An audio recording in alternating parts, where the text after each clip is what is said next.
Everyone. आज हम start करेंगे बीएससी बीएड फोर्थ ईयर की क्लास थर्ड। सेकंड क्लास में हमने पढ़ा था डीएनए की structure and type of DNA and function of DNA. आज हम पढ़ेंगे आनुवंशिक कोड या जेनेटिक कोड। जेनेटिक कोड क्या होते हैं? जो डीएनए का जो स्ट्रैंड होता है, डीएनए के सूत्र पर 3 नाइट्रोजन क्षारक बेस पेयर के एक सीक्वेंस होती है। ये क्या करते हैं, ये जो नाइट्रोजन के 3 नाइट्रोजन क्षारक के जो अनुक्रम होते हैं, एक सीक्वेंस होती है, वो विशेष एमिनो एसिड के लिए संदेश या कोडोन पाया जाता है इसके अंदर, तो उन्हें आनुवंशिक कोड कहते हैं। डीएनए कोशिका में होने वाली समस्त क्रिया को नियंत्रित करता है। कोशिका के अंदर जितनी भी केमिकल रिएक्शंस होती हैं उन सबको कंट्रोल कौन करता है? डीएनए। कोशिका द्रव्य में होने वाली विभिन्न क्रियाओं से संबंधित सूचना या संदेश डीएनए में निहित होता है। कोशिका द्रव्य साइटोप्लाज्म में जितनी भी क्रियाएं होंगी उन सब से संबंधित जो सूचनाएं होती हैं, इन्फॉर्मेशन होती है, वो डीएनए में होती हैं। तो डीएनए के जो स्ट्रैंड होता है उस पर 3 नाइट्रोजन क्षारक पाए जाते हैं। ये क्या करते हैं, इनका जो ये अनुक्रम होता है 3 नाइट्रोजन क्षारकों का एक क्रम, जो विशेष एमिनो एसिड के लिए क्या करता है, इसके अंदर संदेश होता है, उसे क्या कहते हैं? आनुवंशिक कोड या जेनेटिक कोड कहते हैं। आनुवंशिक कोड की जो विशेषता होती है कि डीएनए सूत्र पर उपस्थित जो आनुवंशिक कोड है उसमें निम्न विशेषता होती है। ये त्रिक कोडोन होते हैं, कोमा रहित कोडोन होते हैं, इसमें समारंभन कोडोन एंड समापन कोडोन भी होते हैं, असंदिग्ध कोडोन, अपहाषित कोडोन एंड सार्वत्रिक कोडोन, ये इनकी विशेषता है। तो इसके बारे में हम डिटेल में पढ़ेंगे। सबसे पहले त्रिक कोडोन। डीएनए सूत्र पर एडेनिन, थाइमिन, साइटोसिन, ग्वानिन 4 प्रकार के नाइट्रोजन क्षारक पाए जाते हैं। तो चारों नाइट्रोजन क्षारक एक विशेष क्रम में व्यवस्थित होकर कोडोन या संदेश बनाते हैं। नाइट्रोजन क्षारक कितने जुड़ेंगे? 3 नाइट्रोजन क्षारक जुड़ के एक कोड बनाएगा जिसके अंदर क्या होते हैं? संदेश होते हैं। तो समीप स्थित कम से कम 3 नाइट्रोजन क्षारक मिलकर कोडोन का निर्माण करते हैं, जिन्हें आनुवंशिक कोड त्रिक होते हैं। मतलब 3 नाइट्रोजन क्षारक से मिलकर एक कोडोन बनेगा, इसीलिए इसको क्या बोलते हैं? त्रिक कोडोन। ठीक है। सेकंड है कोमा रहित कोडोन। डीएनए पर 2 कोडोन के मध्य रिक्त स्थान नहीं होता है। जो नाइट्रोजन क्षारक होते हैं वो कंटिन्यूसली एक साथ होते हैं और इनके अंदर बीच में ना तो गैप, ना तो कोमा होता है, ना ही इनमें रिक्त स्थान होता है। एक कोडोन को डीकोड कर लेने के पश्चात स्वतः ही अगले त्रिक कोडोन को पढ़ लिया जाता है। जैसे कि कोई स्ट्रैंड है, उस पर adenine, thymine, guanine, cytosine continuously है, तो उसमें 3 को कोड करने के बाद अगले 3 को काउंट किया जाएगा, उसके बीच में रिक्त स्थान नहीं होता है। समारंभन कोडोन। डीएनए पर उपस्थित वह कोडोन जिसे सर्वप्रथम पढ़ा जाता है। सीक्वेंस कहीं से भी स्टार्ट हो, लेकिन जो कोडोन है वो पढ़ना स्टार्ट होंगे AUG, जहाँ AUG adenine, uracil and guanine ये तीनों होंगे त्रिक कोडोन। वहीं से क्या होगा, अपना जो संदेश है वो पढ़ना स्टार्ट होंगे AUG से। तो ये इसका AUG क्या है? समारंभन कोडोन है। AUG मिथियोनिन जो एमिनो एसिड है उसको कोड करता है, मिथियोनिन एमिनो एसिड को कोड करता है AUG। समापन कोडोन वह कोडोन जो एमिनो अम्लों को जोड़ने से रोकता है या श्रृंखला को समाप्त करता है। जैसे ही ये जो कोडोन है ये आए और श्रृंखला समाप्त हो जाएगी, वह वहीं कोड करना रुक जाएगा। तो इसमें 3 समारंभन कोडोन एक ही होता है AUG, एंड समापन कोडोन 3 होते हैं UAA, UAG and UGA। UAA को बोलेंगे ओकर, UAG को बोलेंगे अंबर और UGA को बोलेंगे ओपेल। तो ओकर, अंबर, ओपेल ये 3 क्या होते हैं? समापन कोडोन होते हैं। ठीक है। असंदिग्ध कोडोन। असंदिग्ध कोडोन का मतलब होता है कि जो एक कोडोन है वो एक ही एमिनो अम्ल को कोडित करेगा। अगर वो एक से ज़्यादा एमिनो अम्ल को कोडित कर रहा है तो वो क्या होगा? संदिग्ध कोडोन। तो जो ये कोडोन होते हैं जेनेटिक कोडोन, उनका एक कैरेक्टर है कि असंदिग्ध होते हैं, मतलब एक कोडोन एक ही एमिनो एसिड को कोडित करता है। फिर अगला कैरेक्टर है इसका अपहाषित कोडोन। जब 2 या 2 से अधिक कोडोन एक ही एमिनो अम्ल को कोडित करता है। ऊपर तो हमने पढ़ा था कि जो एक कोडोन है वो एक ही अमीनो एसिड को कोडित करते हैं, लेकिन जब एक एमिनो एसिड को 2 या 2 से अधिक कोडोन कोडित करते हैं तो उन्हें क्या कहते हैं? अपहाषित कोडोन। जैसे कि ये एक डीएनए स्ट्रैंड है, mRNA स्ट्रैंड है, इस पर क्या है? Adenine, cytosine, guanine, cytosine, uracil, cytosine, guanine और adenine, cytosine, adenine.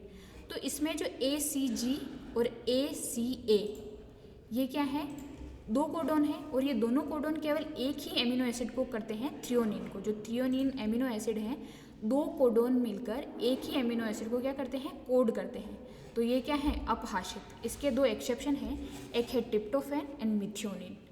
Tryptophan and methionine में क्या होता है, एक कोडोन एक ही एमिनो एसिड को, केवल ट्रिप्टोफैन को एक ही एमिनो एसिड एक ही कोडोन क्या करेगा, कोड करेगा। उसी तरह से मिथ्योनिन को भी केवल एक ही कोडोन कोड करेगा।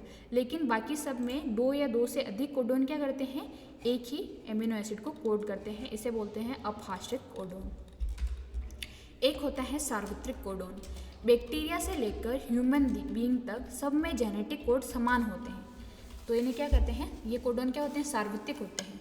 जो ह्यूमन बीइंग के अंदर, जो कोडोन ह्यूमन बीइंग के अंदर जिस एमिनो एसिड को कोड करेगा, वही दूसरे किसी अन्य एनिमल या अन्य स्पीसीज में भी वो कोडोन उसी एमिनो एसिड को कोड करेगा। मतलब ये सार्वत्रिक कोडोन होते हैं। जो बैक्टीरिया में होंगे, जो वही ह्यूमन बीइंग में भी होंगे। तो जेनेटिक कोड इनमें सब में समान होते हैं।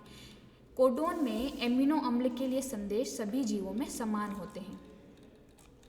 ठीक है, अगला पढ़ेंगे कोडोन।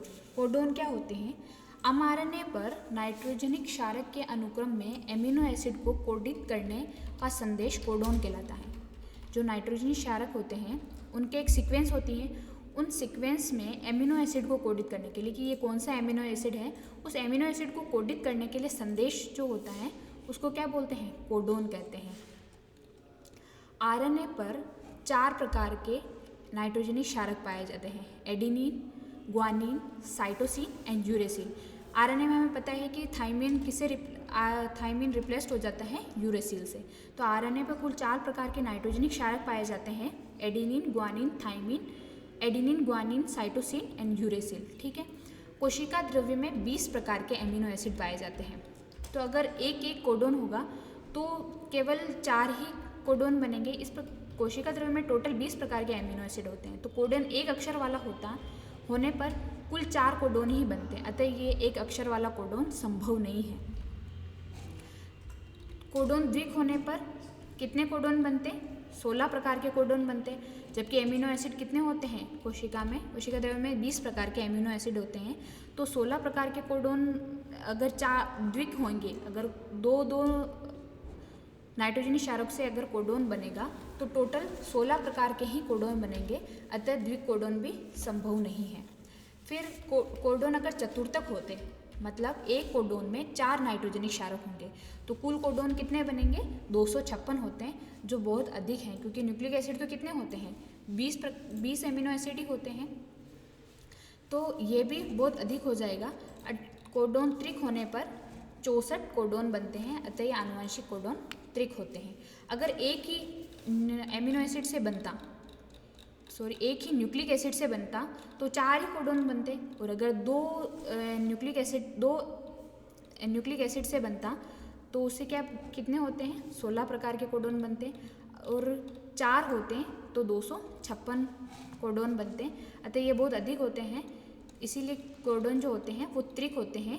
3 जो न्यूक्लिक एसिड होते हैं या जो 3 जो नाइट्रोजनी क्षारक होते हैं, उन 3 नाइट्रोजनी क्षारक से एक कोडोन बनता है।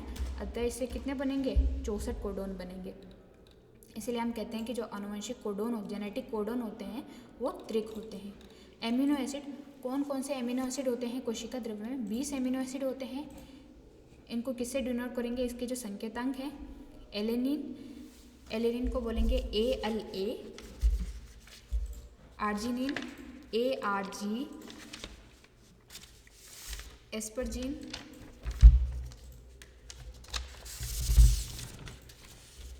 Alanine ALA, arginine ARG, asparagine ASN, aspartic acid ASP, cysteine CYS, glutamine GLN, glutamic acid GLU and glycine GLY, histidine HIS, isoleucine ILU and leucine LEU, lysine LYS, methionine MET और phenine PHE, proline PRO, serine SER, threonine THR and tyrosine TYR, tryptophan TRY and valine VAL।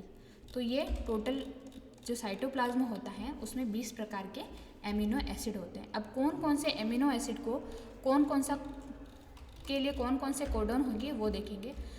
ये important है कि प्रारंभिक codon कौन सा होता है AUG and समापन codon UAA, UAG and UGA। एक इम्पोर्टेंट क्वेश्चन है। एमिनो एसिड व कोडोन के बीच में संबंध कि कौन सा कोडोन किस एमिनो एसिड को कोड करेगा, उसके बेसिस पे इसके बीच में जो रिलेशन है उसको देखेंगे। कोशिका द्रव्य में 20 प्रकार के एमिनो एसिड पाए जाते हैं। इस एमिनो एसिड के लिए mRNA पर निम्न कोडोन है।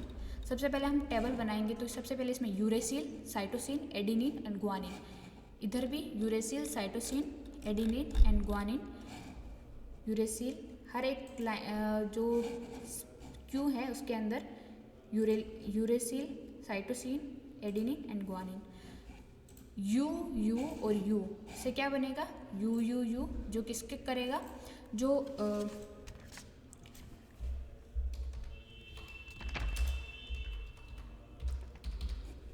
यू ये किसको कोड करेगा, फेनिल को। इसमें UC, यू और C ये किसको, ये भी फेनिल को कोड करेगा। UA ये ल्यूसीन को कोड करेगा। यू यहाँ से यू, इधर से यू और इधर से A, तो इसे क्या बना UUA, ये ल्यूसीन को कोड करेगा। UUG ये किसको कोड करेगा, ये भी ल्यूसीन को कोड करेगा। तो इस टाइप से अलग अलग जो कोडोन बनेंगे वो अलग अलग एमिनो एसिड को कोड करेंगे। हम पूरी टेबल देख लेते हैं। UCC किसको कोड करेगा, ल्यूसीन को। CUC ये भी ल्यूसीन को कोड करेगा। और CUA ये भी ल्यूसीन को कोड करेगा। CUG ल्यूसीन को कोड करेगा। AUU ल्यूसीन को, AUC और AUA ये तीनों ल्यूसीन को कोड करेंगे। AUG इसे क्या है, प्रारंभिक कोडोन, ये स्टार्टिंग कोडोन है। ये किसको कोड करेगा, मिथियोनिन को। UUA, UUC, UUA, UUG ये तीनों करेंगे वेलिन को कोड करेंगे। इसी टाइप से ये इधर से UC एंड U, तो ये तीनों मिलकर क्या बनाएंगे UCU। तो ये किसको कोड करेंगे, सीरीन को। ये चारों करेंगे सीरीन को। CCU, CCC, CCA and CCG ये चारों करेंगे प्रोलीन को कोड करेंगे।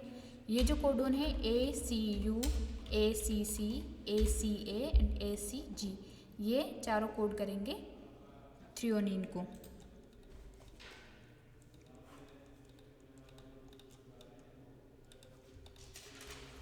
फिर GCU, GCC, GCA और GCG ये किसको कोड करेंगे, एलेनिन को। ये चारों एलेनिन को कोड करेंगे।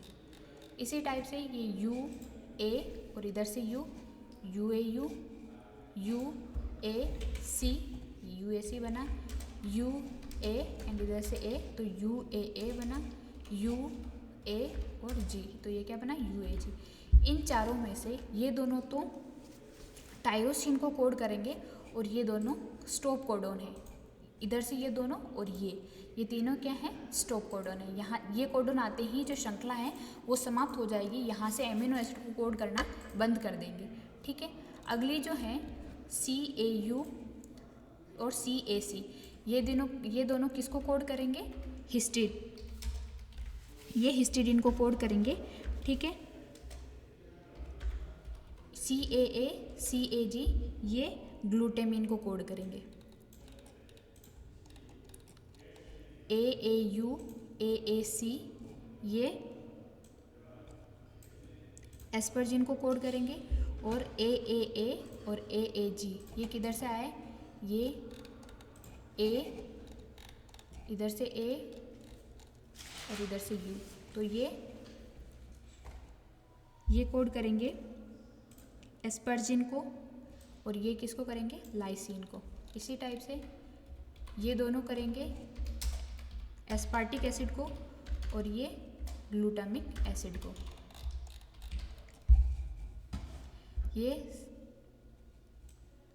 ये दोनों सिस्टीन को कोड करेंगे, UGU एंड UCG, ये दोनों सिस्टीन को कोड करेंगे। ये समापन कोडोन है और ये ट्रिप्टोफैन को कोड करेंगे। फिर CGU, CGC, CGA and CGG, ये चारों किसको कोड करेंगे? आर्जिनिन को कोड करेंगे। फिर आएगा AGU, AGC, A, ये दोनों भी किसको कोड करेंगे? सीरीन को कोड करेंगे, AGU एंड AGC, और ये AGA, AGG, ये आर्जिनिन को कोड करेंगे। ठीक है, GGU, GGC, GGA and GGG, ये सब किसको कोड करेंगे? ग्लाइसिन को कोड करेंगे। ठीक है, इस टाइप से सारे कोडोन, केवल एक कोडोन है AUG जो मिथ्योनिन को कोड कर रहा है, और एक UGG जो ट्रिप्टोफैन को कोड कर रहा है। केवल यही दो कोडोन हैं जो केवल एक ही एमिनो एसिड को कोड कर रहे हैं। बाकी सब 2 या 2 से अधिक जो कोडोन हैं, 2 या 2 से अधिक एमिनो एसिड हैं, उसको कोड कर रहे हैं। जो एमिनो एसिड केवल एक ही कोडोन को कोड करते हैं, हमने पढ़ा था, जो कोडोन एक ही एमिनो एसिड को कोड करते हैं, उन्हें क्या कहते हैं? 2 से अधिक कोडोन को कोड करते हैं, उन्हें अपहाशित कोडोन कहते हैं। इसके 2 अपवाद हैं, एक तो ट्रिप्टोफैन, एक मिथ्योनिन। ये दोनों कोडोन ऐसे हैं जो केवल ये दोनों एमिनो एसिड ऐसे हैं जिनको केवल एक ही कोडोन के द्वारा कोड किया जा रहा है। ये अपहाशित के अपवाद हैं AUG मिथ्योनिन और UGG ट्रिप्टोफैन। ठीक है, ये दोनों अपहाशित के अपवाद हैं। आनुवंशिक कूट का वैज्ञानिक इतिहास, ये कौन कौन से वैज्ञानिक ने आनुवंशिक कूट के बारे में क्या क्या स्टेटमेंट दिया? गेमो ने बताया था। जो सबसे पहले गेमो 1954 में गेमो नामक वैज्ञानिक ने कोडोन में उपस्थित जो नाइट्रोजनी क्षारक की संख्या को बताया था कि जो कोडोन में कितने नाइट्रोजनी क्षारक उपस्थित होते हैं, उनकी संख्या को बताया था। कोडोन एकल होने पर क्या बनते हैं? केवल 4 ही कोडोन बनते हैं और एमिनो एसिड 20 होते हैं, तो ये पर्याप्त नहीं है। फिर उन्होंने बताया था कि कोडोन 2 हो सकते हैं, तो 2 अगर नाइट्रोजनिक क्षारक उपस्थित हों तो कोडोन कितने बनेंगे? 16 कोडोन बनेंगे। ये भी पर्याप्त नहीं है क्योंकि एमिनो एसिड 20 होते हैं। त्रिक कोडोन होने पर अगर मतलब जो नाइट्रोजन क्षारक हैं वो अगर 3 हैं और 3 नाइट्रोजन क्षारक मिलकर एक कोडोन बना रहे हैं, तो उससे क्या बनेंगे? 64 कोडोन बनेंगे। 64 में से 3 कोडोन निरर्थक या समापन कोडोन होते हैं और 61 कोडोनों में से एमिनो एसिड के लिए संदेश निहित होते हैं। ये संख्या तुलनात्मक रूप से पर्याप्त है। इसके बाद एक साइंटिस्ट आए थे, नीरेनबर्ग एंड मैथेई। नीरेनबर्ग एंड मैथेई नामक वैज्ञानिकों ने 1961 में सर्वप्रथम आनुवंशिक कूट की खोज की थी। आनुवंशिक कूट की खोज किसने की थी? नीरेनबर्ग एंड मैथेई ने।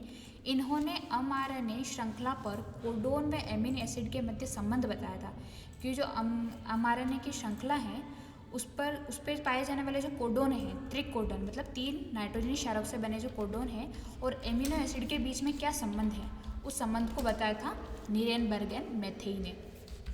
प्रयोग के द्वारा सभी कोडोनों के लिए एमिनो एसिड का निर्धारण किया गया। सभी कोडोनों के लिए एमिनो एसिड का निर्धारण किया कि कौन सा कोडोन किस एमिनो एसिड को डिटरमाइन करेगा, ये भी किसने बताया था? नीरेनबर्ग एंड मैथेई ने बताया था। इसके बाद एक साइंटिस्ट थे क्रिक नामक वैज्ञानिक ने 1966 में कोडोन की अपहाशिता के बारे में बताया था। अपहाशिता के बारे में कि 2 से ज़्यादा कोडोन क्या करते हैं? एक ही एमिनो एसिड को कोड करते हैं, तो इसकी अपहाशिता के बारे में बताया था। अपहाशिता कोडोन से तात्पर्य 2 या 2 से अधिक कोडोन का एक ही एमिनो एसिड को कोडित करना। क्रिक ने बताया कि अपहाशिता का मुख्य कारण कोडोन का अंतिम क्षारक है। ये जो कोडोन का अंतिम क्षारक है, ये है अपहाशिता का मुख्य कारण है। जैसे कि CUU, CUC, CUA और CUG, इसका जो अंतिम जो नाइट्रोजनी क्षारक हैं, यही क्या है, अपहाशिता का मुख्य कारण है। कोडोन के अंतिम क्षारक को क्रिक ने वुबली बेस कहा। ये जो स्ट्रेंथ है, इस पे पाए जाने वाले जो नाइट्रोजन क्षारक हैं, तो 3 कोडोन किससे मिलकर बना होता है, 3 नाइट्रोजन क्षारकों से। जिसका जो अंतिम नाइट्रोजन क्षारक है, इसको क्रिक ने क्या कहा था, वुबली बेस। इसीलिए इस कल्पना को वुबली संकल्पना भी कहते हैं। इसके बाद आए थे हरगोविंद खुराना। इन्होंने बताया, ये हरगोविंद खुराना भारतीय मूल के अमेरिकी वैज्ञानिक थे। 1968 में नोबेल पुरस्कार से सम्मानित किया गया था। डीएनए से कृत्रिम mRNA बनाया। इन्होंने कृत्रिम mRNA का निर्माण किया जो निम्नलिखित हैं, जैसे कि ये 5' to 3' है, CUC, UCU, CUC, CUC and UCU। तो इससे क्या बनाया था, कृत्रिम mRNA। डीएनए से mRNA बनना क्या कहलाता है, ट्रांसक्रिप्शन कहलाता है, अनुलेखन कहलाता है। तो इन्होंने सबसे पहले कृत्रिम mRNA बनाया था, हरगोविंद खुराना ने। ये डीएनए का स्ट्रैंड है 5' to 3' to 5' और ये क्या है 5' to 3'। ये दोनों स्ट्रैंड क्या होते हैं, एक दूसरे के कॉम्प्लीमेंट्री होते हैं। तो इनसे कृत्रिम mRNA बनाया था।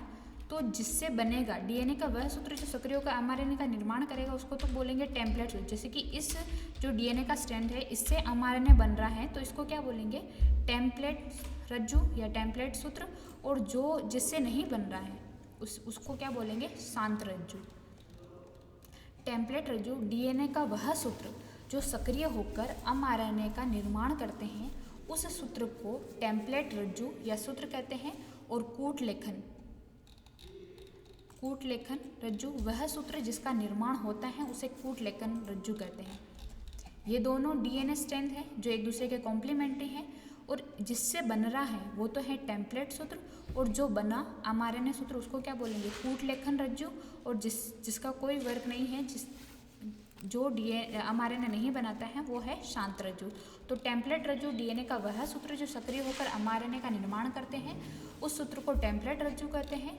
और कूट लेखन रज्जु वह सूत्र जिसका निर्माण होता है, उसे कूट लेखन रज्जु कहते हैं। और शांत रज्जु डीएनए का वह सूत्र जो कूट लेखन नहीं करता है, उसे शांत रज्जु कहते हैं।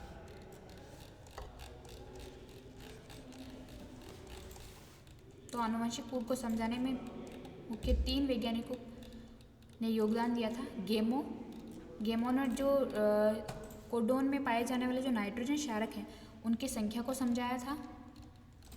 निरेनबर्ग एंड मैथेई ने जो कोडोन और एमिनो एसिड के बीच में संबंध है, उसके संबंध को स्थापित किया था। और क्रिक ने जो डीएनए से कृत्रिम mRNA बनाया था,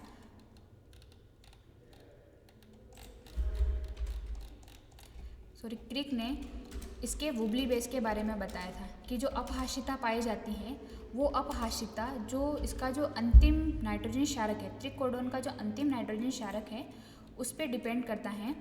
अपहाशिता का मुख्य कारण ये तीसरा जो नाइट्रोजन क्षारक है वो है। और इसको इसने क्या नाम दिया था, वुबली बेस नाम दिया था। इसीलिए इसको वुबली संकल्पना भी कहा जाता है। और हरगोविंद खुराना ने डीएनए से कृत्रिम mRNA बनाया था,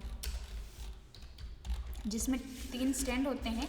डीएनए के दोनों स्ट्रैंड शांत रज्जु एंड टेम्पलेट रज्जु, और जो mRNA का स्ट्रैंड नया बनता है उसे कूट लेखन रज्जु कहते हैं।